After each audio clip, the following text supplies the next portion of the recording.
आम आदमी पार्टी के राज्यसभा सांसद संजय सिंह ने वक्फ बोर्ड के मामले में कहा है कि बाबा साहब के संविधान में लिखा है कि किसी भी धार्मिक मामले में सरकार का हस्तक्षेप नहीं होगा, लेकिन मोदी सरकार वक्फ बोर्ड बिल लाकर जमीनों को अडानी को देना चाहती है। इन्होंने रेल, भेल और गेल की जमीन अपने दोस्तों को दी। अयोध्या में सेना की जमीन अडानी को दी। सरकार का यह बिल संविधान की धारा 26 के विरुद्ध है।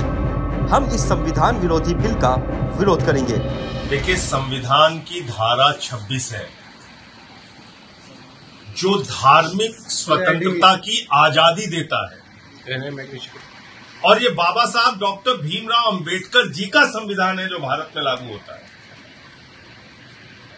और उस संविधान में लिखा है कि धार्मिक संस्थाओं के प्रबंधन में कोई भी हस्तक्षेप सरकार का नहीं होगा। वो चाहे मंदिर हो, चाहे मस्जिद हो, चाहे गुरुद्वारा हो, चाहे चर्च हो।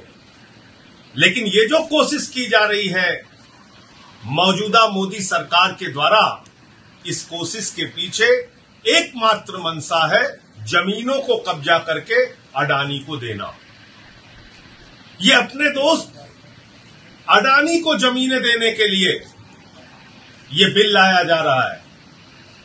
इस बिल के पीछे मकसद है एकमात्र, अपने दोस्तों को पूरे देश में जमीनें वक्फ बोर्ड की कब्जा करो और दो। वक्फ बोर्ड की जमीनें कब्जा हो जाए तो गुरुद्वारे की जमीनें देश भर में कब्जा होंगी और दोस्तों को दी जाएंगी। फिर चर्चों की जमीनें कब्जा होंगी और दोस्तों को दी जाएंगी। फिर मंदिरों की जमीनें कब्जा होंगी और दोस्तों को दी जाएंगी। और ये बात मैं पूरे प्रमाण के साथ कह रहा हूं। रेल की जमीन अपने दोस्तों को दी, सेल की जमीन अपने दोस्तों को दी, भारतीय सेना की 13,000 एकड़ जमीन अयोध्या में अपने दोस्त अडानी को दी। 3 काला कानून किसानों के खिलाफ लेके आए थे, उसमें भी मंशा थी। प्रधानमंत्री जी अपने दोस्तों को जमीनें देना चाहते थे। वो बिल किसानों और हम लोगों के विरोध की वजह से रोका गया, वरना आज देश भर के किसानों की जमीनों पे कब्जा हो जाता। दलितों की जमीनें कब्जा करके दोस्तों को देना है, आदिवासियों की जमीनें कब्जा करके दोस्तों को देना है। तो ये बिल गैर संवैधानिक है, संविधान की धारा 26 के विरुद्ध है, और कोई भी बिल संविधान के विरुद्ध नहीं आ सकता। विरोध करेंगे आप इसका? निश्चित रूप से विरोध करेंगे। अच्छा, एक विषय पर हो रहा है, निश्चित रूप से विरोध करेंगे। तू कौन, मैं खामखा? भाई, जिसमें सरकार के हस्तक्षेप का कोई मतलब नहीं है, आप उन धार्मिक कार्यों में, धार्मिक संस्थाओं में हस्तक्षेप कर रहे हैं। कल को आप मंदिरों की जमीनें कब्जा करेंगे, गुरुद्वारों की जमीनें आप कब्जा करेंगे, चर्चों की जमीनें कब्जा करेंगे।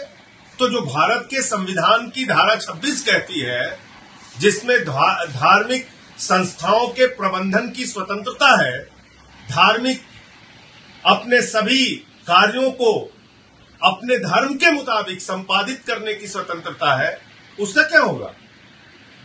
उस संविधान के अधिकार का क्या होगा? आप भारत के संविधान में दिए गए अधिकार को छीनना चाहते हैं, इसलिए इसका विरोध करेंगे। आज की तारीख में दिल्ली के मुख्यमंत्री कौन है? श्री अरविंद केजरीवाल जी। मुख्यमंत्री जी की फोटो क्यों नहीं है? ये प्रश्न पूछना क्या कोई गुनाह है, कोई गलती है क्या? तो ठीक किया किसी। इसी के साथ साथ संजय सिंह ने देश भर में डॉक्टरों के खिलाफ हिंसा के लिए एक सख्त कानून की जरूरत की मांग की। कोलकाता रेप मर्डर केस की जांच सीबीआई कर रही है। यह घटना शर्मनाक है।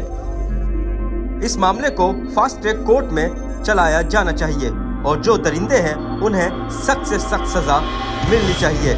इसी के साथ साथ संजय सिंह ने दिल्ली के मुख्यमंत्री अरविंद केजरीवाल जिस तरह से जेल में बंद है, उनको लेकर भी टिप्पणी करी। सुनिए क्या कहा संजय सिंह ने। देखिए, देश भर में डॉक्टरों की सुरक्षा के लिए एक मजबूत कानून बनना चाहिए। नंबर 1, कोलकाता की घटना सीबीआई के पास है। वो घटना देश को शर्मसार करने वाली घटना है। उस घटना को फास्ट ट्रैक कोर्ट में चलाकर और सीबीआई जल्द ही सारे सबूत फास्ट ट्रैक कोर्ट के सामने रखे और जो इसके मुख्य आरोपी हैं, गुनहगार हैं, दरिंदे हैं, उनको सख्त से सख्त सजा हो।